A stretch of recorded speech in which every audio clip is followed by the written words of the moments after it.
A storm has erupted inside Formula One, and it all started with a single witness statement that no one saw coming.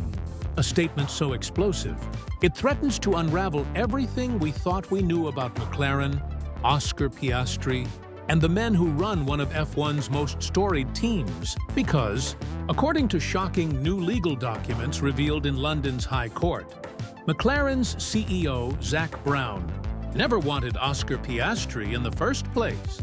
Let that sink in for a moment. The same man who championed Piastri's move to McLaren in public, the man who called him the future of the team, was allegedly against signing him behind closed doors.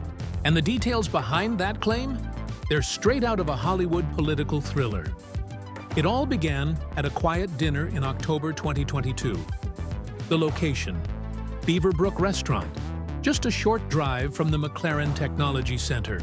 The attendees: Zak Brown, CEO of McLaren Racing, and Alex Palou, the reigning IndyCar champion. Palou had been in close talks with McLaren. Brown had convinced him that joining their IndyCar outfit would be a perfect stepping stone to Formula One. Palou was excited, believing that this was finally his ticket into the biggest racing stage in the world. But what Brown allegedly said during that dinner would shatter that dream completely. In his signed witness statement, Palou claimed that Brown told him, "It wasn't my decision to hire Oscar." According to Palou, Brown confessed that it was the team principal, Andreas Seidl, who pushed for the Australian driver. If that's true, it means the CEO of McLaren, the man at the top of the chain, was overruled on one of the most critical driver decisions in modern F1 history. It's a revelation that suggests deep fractures within McLaren's leadership. And it raises one massive question: who was really running the show? Behind the glossy press releases and smiling podium photos, McLaren was apparently a team divided. Andreas Seidl, then team principal, was admired for his technical mind and calm leadership style. Zak Brown, on the other hand, was known as a marketing powerhouse, a man who built partnerships, not race cars. So when Seidl reportedly insisted on bringing in Piastri, tensions may have reached boiling point. Because, as Palou's statement suggests, Brown wasn't convinced. He allegedly wanted to continue nurturing his IndyCar talents, Palou included, as part of McLaren's long-term F1 pipeline. Palou's testimony even claims that Brown reassured him that Piastri's arrival wouldn't affect his Formula One chances. In other words, Brown still saw room for Palou in the F1 picture, despite the fact that the team had already locked in Piastri and Lando Norris. But deep down, Palou knew something had changed. He later said, "After that conversation, I realized everything was different. It was the moment he understood that McLaren's promises of an F1 future might have been just that, promises." Publicly, McLaren's messaging was clean and confident.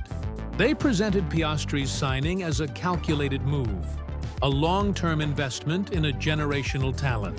But Brown's own legal statements tell a different story. He admitted that Oscar Piastri was initially signed on a one-year deal.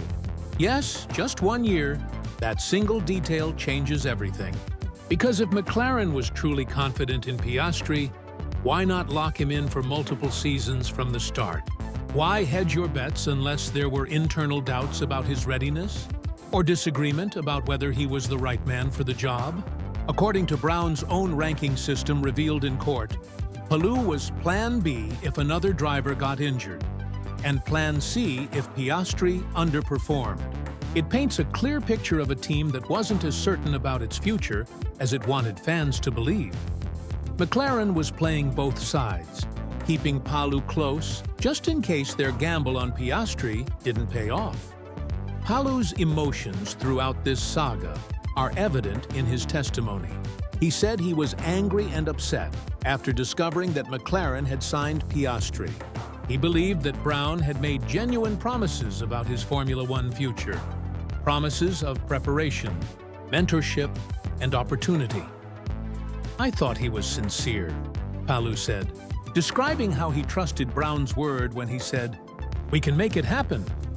To Palou, that meant the path to F1 was real. But as soon as the Piastri deal was announced, that path vanished. He was left stranded in a web of contracts, expectations, and fading dreams. And when McLaren sued him for $21 million for breach of contract after he chose to stay with Chip Ganassi Racing, it became clear this was no longer about racing. It was about power, pride, and control. What makes this story even more fascinating is what happened next. Palou's lawyers argue that McLaren misled him about his F1 chances. The team's leadership had no unified vision, and the promises made to him were based on internal confusion and broken communication. And it wasn't just about McLaren. Palou revealed that he had been in contact with Red Bull advisor Helmut Marko about a possible seat at AlphaTauri for 2023, but that opportunity mysteriously vanished after a private phone call between Marko and Zak Brown. If that's true, it means McLaren may have actively blocked Palou's path to F1 outside their own team, a move that would make this case not just a contractual dispute, but an ethical scandal. Brown's alleged interference would directly contradict the supportive image McLaren likes to project about developing driver careers. While lawyers argue in London, the irony of this entire story can't be ignored. Because today, Oscar Piastri isn't just surviving in Formula One, he's thriving. He's become a race winner, a championship contender, and arguably one of the brightest young stars in the sport. The very driver Zak Brown allegedly never wanted is now leading McLaren's charge back to the top. It's poetic and it's painful. Because for Brown, that means the decision he resisted turned out to be the one that saved McLaren. Meanwhile, Andreas Seidl, the man who supposedly pushed for Piastri, quietly left McLaren just months after the signing, taking a senior role with Sauber. His departure added another twist to an already tangled web. Was it coincidence or fallout from the internal conflict his decision created? We may never know for sure, but what's certain is that this power struggle changed McLaren forever. Section 7. The bigger picture, beyond the headlines. This case exposes a deeper issue within Formula One: how teams handle driver development, and how far they're willing to go to control talent. McLaren used IndyCar as a pipeline to F1, convincing drivers like Palou that it was their gateway to the main stage. But if those promises were never genuine, it sets a dangerous precedent. How many other young drivers are being fed dreams that teams have no real intention of fulfilling? How many are signing away their freedom based on hollow assurances?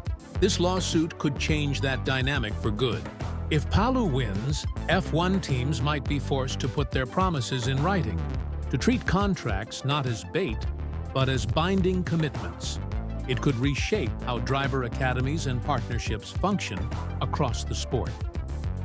Behind the millions of dollars, the corporate statements, and the courtroom drama, there are human emotions at play. Alex Palou's frustration, Zak Brown's damaged credibility, and Oscar Piastri's quiet astonishment, learning that the man who publicly supported him may have privately doubted him from day one. For Piastri, this revelation must sting. He's proven himself on track, yet his success is now shadowed by whispers of boardroom politics. The irony? His triumphs have ended up validating the decision of the very man who's no longer even at McLaren, Andreas Seidl. The emotional weight of this story lies not just in the contracts or courtrooms, but in the human ambition behind them. Dreams were promised, trust was broken, and reputations are now on the line. As the legal proceedings continue, McLaren faces not just financial risk, but reputational damage. The $21 million lawsuit isn't only about compensation, it's about credibility. Fans, sponsors, and drivers are all watching closely. Will McLaren be seen as a team that misled one of the best IndyCar drivers in the world? Or will Palou's defense crumble under the weight of legal evidence? Whatever the outcome, one thing is clear. This saga has rewritten how fans see McLaren's modern era. It's no longer just about cars and lap times. It's about power, trust, and the hidden chess game that takes place far from the track. Even now, more evidence continues to surface from the court case. Every document, every leaked email, every witness statement adds another layer to the mystery. The public may never know the full truth of what happened inside McLaren's walls in 2022, but one fact remains undeniable. The Oscar Piastri signing, once celebrated as a bold move, has become one of the most controversial driver decisions in recent Formula One history. The story serves as a powerful reminder that in F1, success isn't just decided on the circuit. Sometimes, the real battles happen in boardrooms, law offices, and whispered conversations over dinner. Because behind every driver's dream, there's a world of deals, secrets, and betrayals. And those, too, can decide who takes the checkered flag.